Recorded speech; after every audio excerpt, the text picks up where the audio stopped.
आज के वीडियो में वायु प्रदूषण को अच्छी तरह से समझाएंगे। तो चलिए सबसे पहले वायु प्रदूषण क्या है यानी वायु प्रदूषण का अर्थ समझा देते हैं। तो जब स्वच्छ वायु में रसायन, सूक्ष्म पदार्थ, धूल, विषैली गैसें, जैविक पदार्थ, कार्बन डाइऑक्साइड आदि मिल जाते हैं तो उसे ही वायु प्रदूषण कहते हैं। कहने का मतलब ये है कि जो हमारा वायुमंडल है, वायुमंडल में जो वायु है उसमें एक निश्चित मात्रा में विभिन्न प्रकार की गैसें पाई जाती हैं, निश्चित मात्रा में।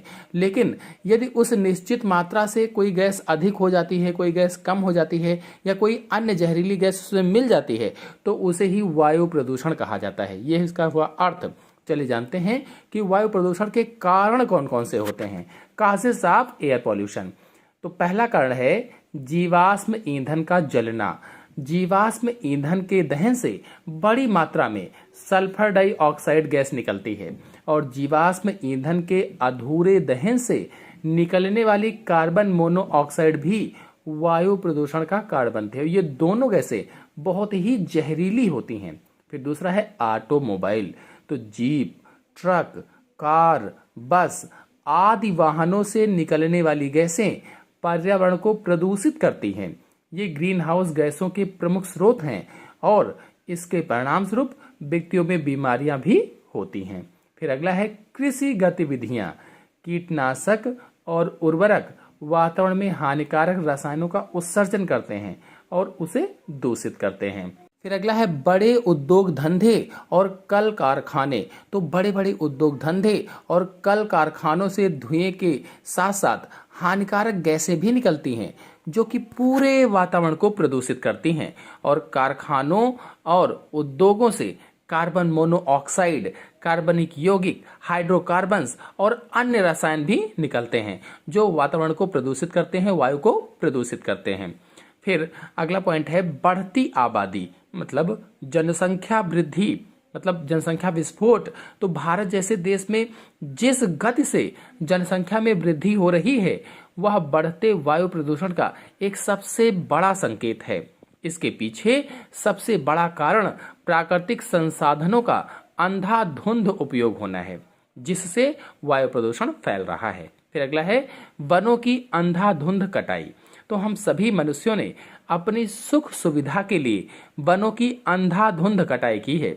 वनों की अंधाधुंध कटाई के कारण अधिक मात्रा में वायु प्रदूषण होता है क्योंकि पेड़ पौधे कार्बन डाइऑक्साइड लेते हैं और बदले में हमें ऑक्सीजन देते हैं। लेकिन पेड़ों की संख्या कम होने के कारण कार्बन डाइऑक्साइड की मात्रा वातावरण में बढ़ती जा रही है। फिर अगला पॉइंट है हमारी पृथ्वी पर बहुत सारे ज्वालामुखी हैं जो समय समय पर फटते रहते हैं और उनसे जहरीली गैसें और लावा निकलता रहता है जिसके कारण वायु प्रदूषित होती रहती है। चले जानते हैं कि वायु प्रदूषण के स्रोत कौन कौन से होते हैं। तो पहला है विभिन्न प्रकार के ईंधनों के दहन से संबंधित मानव जनित स्रोत। कोई लकड़ी जला रहा है, कोई कुछ जला रहा है, तो विभिन्न प्रकार के जो ईंधन जलते हैं उनसे जो धुआं निकलता है उससे। फिर अगला है बिजली संयंत्रों की चिमनियों से निकला धुआं।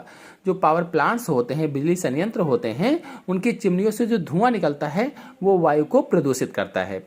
फिर अगला है मोटर गाड़ी, हवाई जहाज आदि से निकला धुआं। मोटरों से आपने देखा होगा, हवाई जहाजों से धुआं निकलता रहता है तो इससे भी वायु प्रदूषित होती है। फिर अगला है समुद्री जहाजों जैसे मालवाहक जहाजों से होने वाला वायु प्रदूषण। जो कंटेनर शिप होते हैं उनसे भी वायु प्रदूषण फैलता है। फिर अगला है पेंट, बालों के स्प्रे, वर्निश, एरोसेल स्प्रे, अन्य विलायकों से निकलने वाला जो धुआं होता है, यानी इन चीजों से जो धुआं निकलता है उससे वायु प्रदूषण फैलता है। फिर अगला है परमाणु हथियार, विषाक्त गैस, कीटाणु युद्ध सामग्री से निकलने वाले विषाक्त पदार्थ। जो परमाणु हथियार हैं, विषाक्त गैसें हैं, कीटाणुओं का जो युद्ध किया जाता है उनसे जो विषाक्त पदार्थ निकलते हैं, ये सभी विषाक्त पदार्थ वायु को प्रदूषित करते हैं। फिर अगला है प्राकृतिक स्रोतों से धूल। आमतौर पर जहां वनस्पति नहीं है, यानी जहां पर पेड़ पौधे नहीं हैं, वहां से धूल उड़ती है, वो वायु को प्रदूषित करती है। और जो बंजर भूमि है, बंजर भूमि में भी धूल उड़ती है, वायु को प्रदूषित करती है। फिर अगला है ज्वालामुखी गतिविधि से सल्फर, क्लोरीन और सूक्ष्म राख उत्पन्न होती है। जो ज्वालामुखी है इनसे सल्फर है, क्लोरीन है और सूक्ष्म राख निकलती है जो वायु को प्रदूषित करती है। कुल मिलाकर कहें तो वायु को प्रदूषित करने वाली प्रमुख गैसें carbon monoxide, carbon dioxide, sulphur dioxide और इसके अलावा नाइट्रोजन डाइऑक्साइड, ये प्रमुख जहरीली गैसें हैं जो वायु को प्रदूषित करती हैं। चलिए जानते हैं कि वायु प्रदूषण के दुष्प्रभाव क्या क्या होते हैं, इससे क्या क्या हानियां हैं। तो पहला है, हवा के प्रदूषित होने के कारण अस्थमा, दमा, कैंसर, सिर दर्द, पेट की बीमारियां, एलर्जी, अंधापन, श्वसन और दिल की बीमारियां हो सकती हैं। यानी वायु प्रदूषण से मुख्य रूप से जो होती है बीमारी वो श्वसन संबंधी बीमारी होती है। इसके अलावा ये अन्य बीमारियां भी हो जाती हैं जो कि हमारे स्वास्थ्य के लिए बहुत ज़्यादा हानिकारक होती हैं। इन बीमारियों के कारण प्रतिदिन कई लोगों की मृत्यु हो जाती है। फिर अगला पॉइंट है, वायु प्रदूषण के कारण अम्लीय वर्षा का खतरा बढ़ गया है, क्योंकि वर्षा के जल में सल्फर डाइऑक्साइड, नाइट्रोजन डाइऑक्साइड आदि जहरीली गैसों के घुलने की संभावना बढ़ती रहती है, जिससे पेड़ पौधों और ऐतिहासिक इमारतों को नुकसान पहुंचता है। फिर अगला है, वायु प्रदूषण के कारण पृथ्वी पर ऑक्सीजन भी कम होती जा रही है। पहले हमारे वातावरण में ऑक्सीजन की मात्रा 24% थी, लेकिन धीरे धीरे अब इसकी मात्रा भी कम हो रही है। एक रिसर्च के मुताबिक अब हमारे पर्यावरण या वातावरण में ऑक्सीजन की मात्रा घटकर केवल 22% ही बची हुई है। फिर अगला है, स्वच्छ हवा और ऑक्सीजन ना मिलने की वजह से रोज ना जाने कितने ही जीव जंतुओं की मौत हो रही है। वायु प्रदूषण के कारण पशु पक्षियों की कुछ प्रजातियां तो बिल्कुल ही विलुप्त होती जा रही हैं। इस तरह से ही अगर वायु प्रदूषण बढ़ता रहा तो एक दिन ऐसा आएगा जब धरती पर कोई भी जीव जंतु जीवित नहीं बचेगा। फिर अगला पॉइंट है, वायु प्रदूषण बढ़ने के साथ साथ धरती का तापमान भी लगातार बढ़ता जा रहा है। एक रिसर्च के अनुसार अगर इसी तेजी से वायु प्रदूषण बढ़ता रहा तो पृथ्वी का तापमान भी तेजी से बढ़ता जाएगा। यदि पृथ्वी का तापमान 2 से 3% भी बढ़ता है तो पृथ्वी के हिम ग्लेशियर पिघल सकते हैं और भयंकर बाढ़ आ सकती है। अगर ऐसा हुआ तो पूरी पृथ्वी नष्ट हो सकती है। फिर हेडिंग डालेंगे, वायु प्रदूषण के निवारण, अर्थात वायु प्रदूषण को रोकने के उपाय। तो पहला उपाय है, वायु प्रदूषण को रोकने के लिए हमें अधिक से अधिक पेड़ पौधे लगाने चाहिए, क्योंकि पेड़ पौधों से ऑक्सीजन निकलती है और यह कार्बन डाइऑक्साइड भी ग्रहण करते हैं, जिसके कारण ज्यादातर प्रदूषित हवा साफ हो जाती है। वर्तमान में पेड़ पौधों को अधिक मात्रा में काटा जा रहा है, जिसके कारण वायु प्रदूषण अधिक हो रहा है। फिर दूसरा पॉइंट है, आज पूरी दुनिया जनसंख्या वृद्धि की समस्या से जूझ रही है। अगर हम जनसंख्या वृद्धि पर नियंत्रण कर लेते हैं तो वातावरण में कार्बन डाइऑक्साइड की मात्रा में भी कमी होगी और हमें कम उद्योग धंधे लगाने की आवश्यकता होगी, जिससे प्रदूषण की मात्रा में भी कमी आएगी। वायु प्रदूषण का मुख्य कारण जनसंख्या वृद्धि ही है।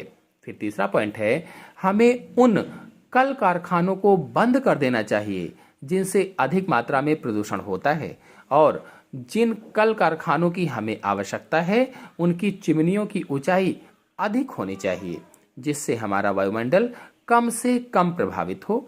फिर अगला पॉइंट है, हमें ऊर्जा के लिए नए स्रोत खोजने चाहिए। हमें कोयले और परमाणु ऊर्जा का इस्तेमाल कम करना चाहिए। फिर अगला पॉइंट है, हमें सौर ऊर्जा का इस्तेमाल अधिक मात्रा में करना चाहिए, जिसके कारण वायु प्रदूषण भी नहीं होगा और हमें ऊर्जा भी पूरी मिल जाएगी। फिर अगला पॉइंट है, हमारे भारत देश में आज भी पुराने वाहन सड़कों पर दौड़ते रहते हैं, जिनसे अधिक मात्रा में जहरीला धुआं निकलता है, जो कि पूरे वातावरण को प्रदूषित कर देते हैं। एक पुराने वाहन से 10 नए वाहनों के बराबर धुआं निकलता है, जो कि वायु प्रदूषण में अहम भूमिका निभाता है। फिर अगला पॉइंट है, अगर हमें वायु प्रदूषण को कम करना है तो हमें अधिक मात्रा में सार्वजनिक वाहनों का उपयोग करना होगा, जिससे कम से कम प्रदूषण होगा। फिर अगला पॉइंट है, वायु प्रदूषण पर नियंत्रण के लिए हमारी सरकार को नए नियम बनाने चाहिए और प्रदूषण नियंत्रण संबंधी प्रमाण पत्र की अनिवार्यता की जानी चाहिए। साथ ही वायु प्रदूषण कानून में सख्ती दिखानी चाहिए। नेक्स्ट, किसी भी प्रकार के प्रदूषण पर हमें अगर नियंत्रण पाना है तो लोगों को प्रदूषण के बारे में पता होना चाहिए, जागरूक करना चाहिए। हमें प्रदूषण के बारे में लोगों को सचेत करना चाहिए और स्कूलों में प्रदूषण के बारे में पाठ्यक्रम भी होना चाहिए, जिससे बचपन से ही बच्चों को पता हो कि किस काम को करने से प्रदूषण फैलता है।